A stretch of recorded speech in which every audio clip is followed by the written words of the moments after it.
The city was still asleep when Maya sat on the edge of the bridge, her hands trembling against the cold steel rail. It was 5 a.m. in the morning, the hour when the sky was neither dark nor light, a gray in between that felt like her life. For months, she had been slipping deeper into silence. She had lost her job, her relationship had ended, the dreams she once held so tightly becoming a writer, traveling the world, having a family, all felt impossibly far away. Maya used to be the kind of person who inspired others. In college, she collected quotes about hope and resilience, scribbled them on sticky notes, and gave them to her friends before exams. But lately, even her own words sounded empty. And that morning, sitting alone on the bridge, she whispered to herself, "I can't do this anymore." A soft breeze brushed her hair. Below, the river rippled quietly, swallowing the reflections of the city lights. She closed her eyes, and suddenly, she heard a voice behind her. "Beautiful morning, isn't it?" Startled, Maya turned around.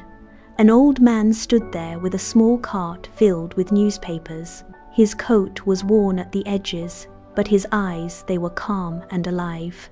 "I'm sorry," Maya said quickly, wiping her eyes.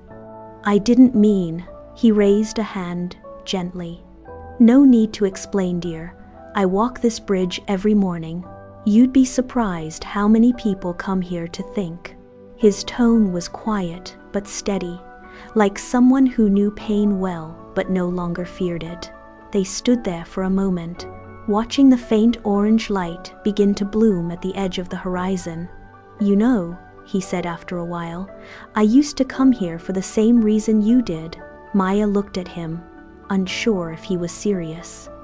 The man smiled faintly. 30 years ago," he continued, "I lost everything. My wife, my business, my home, all gone in one summer. And one morning, I found myself standing right here, asking the river to take my pain away." He breathed deeply, his eyes fixed on the soft light above them, but the river didn't answer. It just kept flowing. That silence, it made me realize something.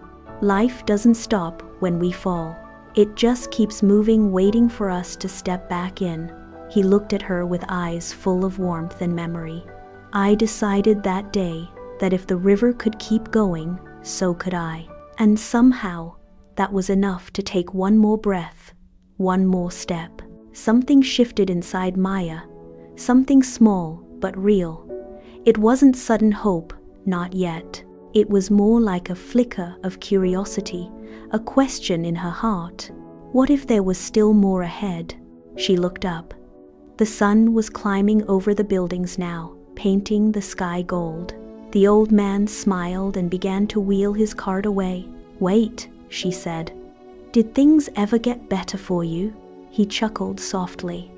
"Not at first, but eventually, yes. I found peace, even joy, just not in the ways I expected." Then he added, "Remember, this pain isn't proof that life has no meaning. Sometimes it's how life asks us to find a new one." And with that, he disappeared down the street, leaving her in the quiet glow of the morning. Maya didn't suddenly become a new person. She still cried, still doubted, still had days when everything felt heavy. But that morning changed something. Instead of hiding from the pain, she began to talk to a counselor, to her sister, to the few friends who still reached out. Step by step, she got a small job at a bookstore. She started journaling again, writing little pieces about people who almost gave up but didn't. Months passed, then a year, and one evening, she sat by the same river, notebook in hand. The city lights shimmered on the water. She wrote, "Sometimes the bravest thing you can do is stay for one more sunrise." That line became the title of her first story. Then came another and another. Her small writing blog turned into a collection called The Last Sunrise, Stories of Holding On. People from all over the world began to write to her readers who saw their own struggles reflected in hers. They didn't thank her for perfect English or beautiful grammar. They thanked her for honesty, for showing that broken people could still find light. And one morning, standing on that same bridge once more, Maya realized something simple and profound. She hadn't been saved by luck or by someone else's miracle. She had been saved by the quiet decision to try again.